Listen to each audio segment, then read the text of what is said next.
If I remember correctly, this is where he's staying. Who is it? It's me. Is the script ready? You came all the way here for that? All right. Forget that for now. Just come on out. We've got some great news. Nice try. Look, just give me some time, okay? I'm just wrapping up this last part of the script. I'll be out once I'm done.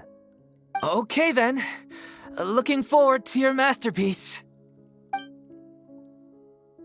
So, as expected, he's missed the deadline. The ending is one of the most important parts of the show. Even once he's done, it isn't final until we've all had the chance to read through and make sure we agree on it. Someone told me they'd just seen you in Poisson. I assumed it was a case of mistaken identity, but sure enough, here you are.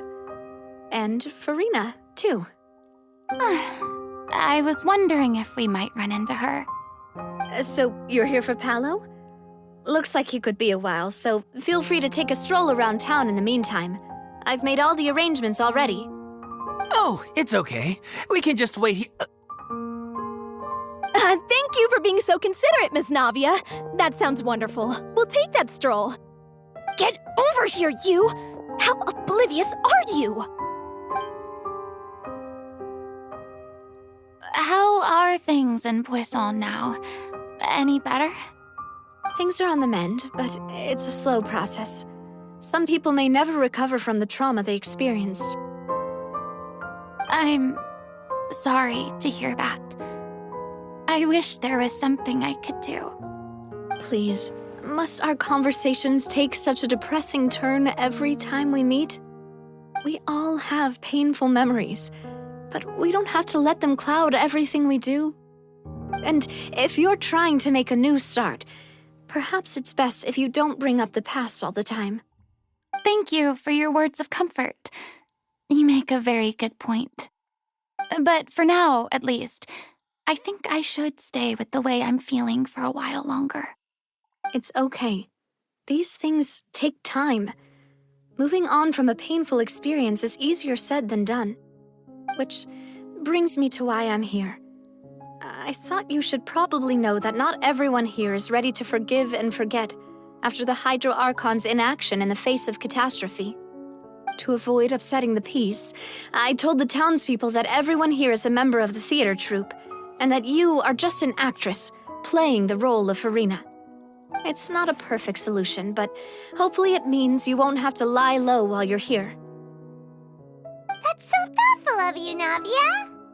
Well, what do you expect? I am the courageous and considerate president of Spina di Rosula, after all, like my father before me. Anyway, that was all. Look after her now.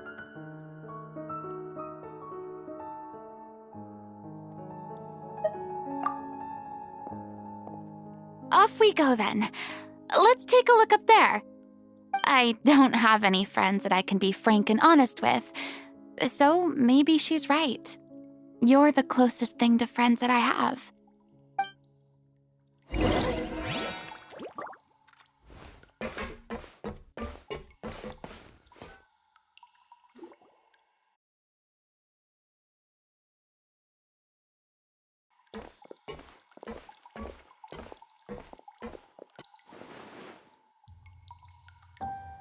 I'm so grateful that Miss Nafia was so understanding. To be perfectly honest, I didn't know if I was ready to meet her. It's always easiest to just run away from your problems. But that never fixes anything. You can't get around the obstacles without facing them. So that's why you were nervous when they brought up Poisson. Yeah. I'd be lying if I said I wasn't scared of coming back here. Still, I felt it was something I had to do. As I was saying before, I want to see for myself the things that I never could in the past. I'd be overjoyed if the people here could find it in their hearts to forgive me. But they're more likely to unleash a tirade of vitriol against me, which, of course, I completely understand and accept. Yeah, I can tell people are watching me.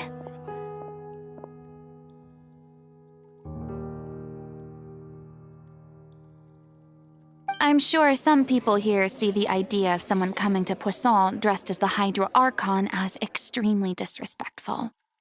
I used to be terrified of the gaze of other people, especially when they had suspicion or resentment in their eyes.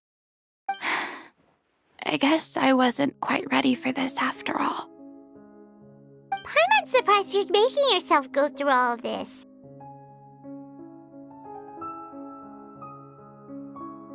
I can't let myself see only the things I want to see. How would that make me any different from before? Look! There seems to be a crowd gathering over there. Probably time we made a move. How about we check out Spina di Rosula's ship? We should have a view of the whole of Poisson from there.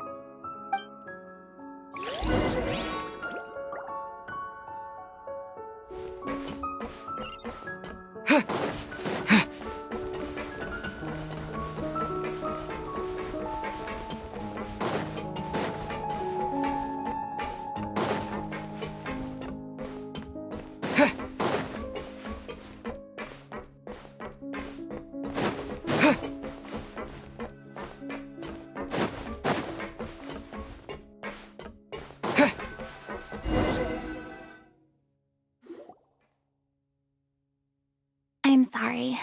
You probably just wanted a relaxing stroll, and here I am dumping all this heavy stuff on you. We don't mind. It's actually refreshing to see a different side of you. Great. Well, I appreciate your company, so please don't disappear just yet. I don't know whether you can tell, but the years of suffering and loneliness aren't the only reason I have a hard time facing up to who I used to be. As I stand here by the ship, I can't get the images of the rising water out of my mind. One after another, people were taken by the water. All those treasured lives and memories washed out of existence in an instant. They thought their god would protect them. They had absolute faith that when disaster struck, a divine power would save them from harm. And all the while, I played my part to perfection to convince them that was true. But then the floodwaters finally came, and the Hydro Archon did nothing. You shouldn't look at it like that. You're only doing your duty.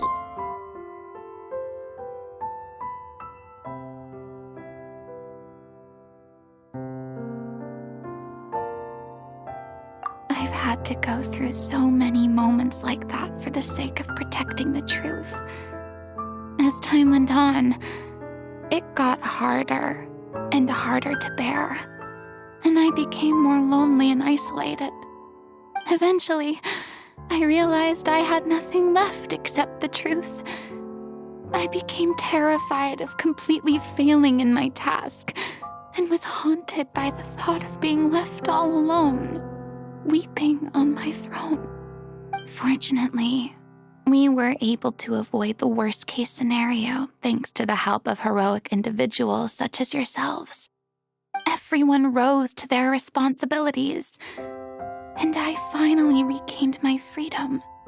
But on some level, freedom also means no longer being needed.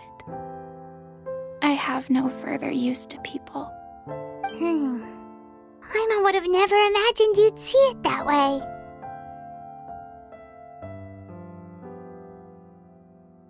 A reward?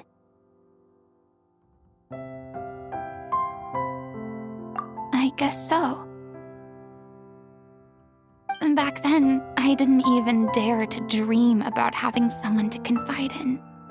I was scared of someone recognizing me for who I truly was, and exposing the secret I swore to protect. Believe in the Furina you see on stage. She is the one you can trust. I had to keep all my feelings, all my curiosity about life to myself. No one could be allowed to know. That's what I really meant when I said I'm no good at maintaining relationships. So that's where you were coming from. Paimon totally thought you were just a bit of a diva at heart. Could you please get off my case? I don't know what's gotten into you today. I'm making an effort here. You could at least try to do the same. I do. I once had nothing but the truth, and now I'm finally free to live my own life again. And even though I have no idea where I'm going right now, at least the choice is in my hands. All right, it's about time to head back. Paulo should have finished the ending by now. Sure. Okay, let's head back and check it out.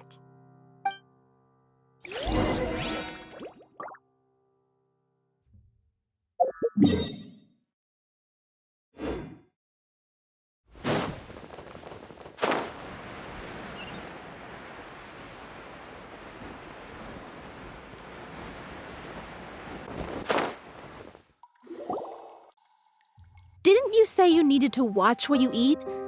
You're supposed to be cutting down on fried foods, not wolfing down copious quantities of fish and chips, you know? Come on. It's not every day we get to dine at Spina di Rosula's expense. Can you believe how generous she is? I'm not about to pass on free food. Anyway, my character doesn't need to be slim and good-looking. That's your job. Are you kidding me right now? It's not your character's health I'm worried about, it's yours. I've spent my whole life battling the effects of ill health, and it kills me to watch you willingly ruin yours by filling yourself up with junk all the time. Oh no, looks like they're arguing again.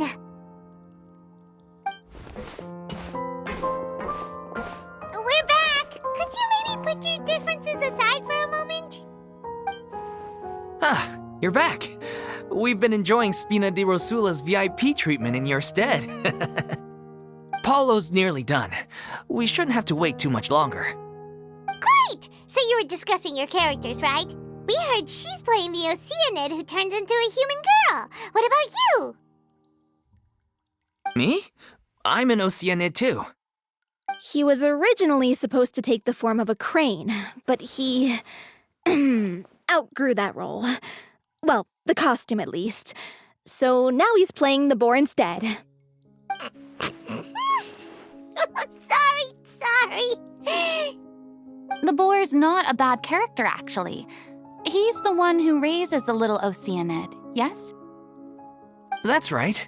He has some pretty memorable lines too, like when he imparts some solemn words of wisdom to the little Oceanid. If you become human, you can reveal your secret to no one. You will face suffering and loneliness. Is this truly what you want? Wait, that sounds kind of familiar. It's the most important line in the whole script. I think it's a symbolic statement about our director's life and legacy. She kept quiet about all the trials and tribulations she faced in running our troupe, allowing us to devote ourselves fully to performing. It was only after she was gone that we realized how tough her job really was. You mentioned earlier that the troupe is like your home. Yeah. I was born with an incurable illness, and once my family found out it couldn't be treated, they decided they didn't want me anymore. I spent some years taking whatever work I could find and trying to manage my illness with various medicines. But whenever I had a bad flare-up, I'd be lying in an alleyway for days at a time. It was like that until the director found me one day. She told me I had a great voice and asked if I was interested in studying singing from her. I said yes. She took me under her wing, taught me to both sing and act, helped me find Mora for my meds, took care of me when my condition decided to flare up. I know it was all a huge burden on her. She sounds like a really incredible person. She really was. She gave everything she had to her troupe and the people in it. All of us were so proud to call her our director. I was a lost child too when she found me. As the child of a murderer, my parents weren't around when I was little, so I got sent to an orphanage. The other kids were always picking fights with me. They'd say things like, "Come on, you must be pretty tough if you're the son of a murderer." It was just to taunt me, though. I was an easy target, and they knew it. One day, I got beaten up so bad that I just couldn't take it anymore, so I ran away. I lost all faith in humanity by that point. Thought the whole world was out to get me. Let me guess. Fortunately, the next person you ran into was the director. Yeah, for the first time in my life, I was somewhere I felt safe. And I promised myself I'd stay here until the day the group parted ways. The day you hoped would never come. How times change. Oh, you're finally done? Get your butt over here. There's someone I need to introduce you to. This is our new artistic consultant, Miss Furina. Furina? The Furina? Oh my god, how did you manage to wrangle that? Please, the honor is all mine. I was profoundly moved to hear about your troupe and your wonderful director. I just wanted to do something to help. Same here. Even so, this is just... Oh, wow. I'm sorry. I'll try to calm down. Now, where was I? Ah, yes, the script, of course. Let me give you a rundown of how the story unfolds in my version of the script. I'm sure you're already familiar with the beginning of the story. A little Oceanid decides she wants to become a human against the wishes of her family. She finds love and friendship in the bustling city. But then, disaster strikes. The people start to notice that all the fresh water in the surrounding area is slowly disappearing. The soil is becoming arid, plants and flowers are withering, and the people begin to panic. The little Oceanid, Cleo, and her lover decide to do something about it and investigate the truth of the matter together. In the end, they discover that all the waste and pollution created by humans over the years has caused the fresh water to flee the land, as if driven by a consciousness of its own. Consciousness? You mean the water is sentient? Water as a conscious entity. There's actually quite a few stories that explore this theme. Since the little Oceanid is a water spirit, she immediately understands how the water is feeling. She then tells her lover about her true identity, as well as the truth behind the crisis. Her lover accepts her for who she is, and works with her to find a way to bring the water back. However, unbeknownst to them, there were some people eavesdropping when she revealed her secret. The little Oceanid is accused of being directly responsible for driving the water away, and faces the greatest dilemma of her life. And then? In the end, she makes the brave decision to sacrifice herself to save her lover, and the rest of humanity. Huh? But didn't they all treat Cleo like a villain? Why would she want to save them after that? Well, she mainly wanted to save her lover, plus everyone who'd stood up for her. Through her love for her human partner, she was able to find an even greater love, one that extended to all of humanity. Surely the biggest strength of Cleo's character. There's actually something else that bothers me. You know the protagonist is supposed to represent the director, right? And she never had the chance to become a hero in our world. If we're serious about dedicating this show to her memory, we should make the ending as true to life as possible. What about if the little Oceanid is hounded to death by people who hate her, her lover makes sure her secret never gets out, and humanity continues down the path to extinction? That sounds like too cruel of an ending to me, and perhaps a little irresponsible to present to the audience. That ending would be a perfect mirror to Director Aurelie's death, both arbitrary and meaningless. On the day when she went missing, Director Aurelie had instructed us all, somewhat out of the blue, to leave the court of Fontaine and wait for her outside the city. We waited and waited at the rendezvous point, but she never came. By the time we returned to the city, she disappeared without a trace. We looked for her. The Gardamex looked for her, but she was nowhere to be found. Increasingly, all the signs seemed to point to her being the latest victim in the serial disappearances case. The director was the kindest soul in the world, yet she was senselessly sacrificed for the sake of a so-called experiment by someone who had nothing to do with her at all. But doesn't the way she suddenly told you to leave the city suggest that maybe she had some sense of what was about to happen? It almost seems as if she was moving you to safety. I've been trying to follow up on that ever since, but all my efforts so far have turned up nothing. Villemont might know something, but he won't open up to me. Villemont? The one who's playing the role of the villain? Yeah. He's been overwhelmed by grief. I think the director's death hit him hardest of all. Grief? Guilt, more like. Also, I have a hard time imagining that anyone took it harder than me. Because, well, speaking of the play being true to life, I was deeply, madly in love with Aurelie. What? You kept that one quiet. It's time to be upfront with you all. No more keeping secrets from each other. We'll never be able to agree on the ending if we can't be honest about how we feel. I did tell her how I felt once, but she turned me down pretty much straight away. She said that we were all like brothers and sisters to her, and she'd never considered us as potential romantic partners. Not that it came as a shock or anything.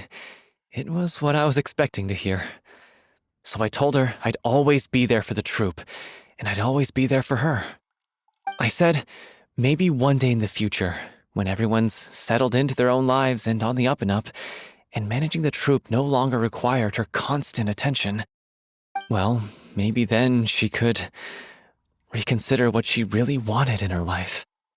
And now, that day will never come. Oh, Paulo.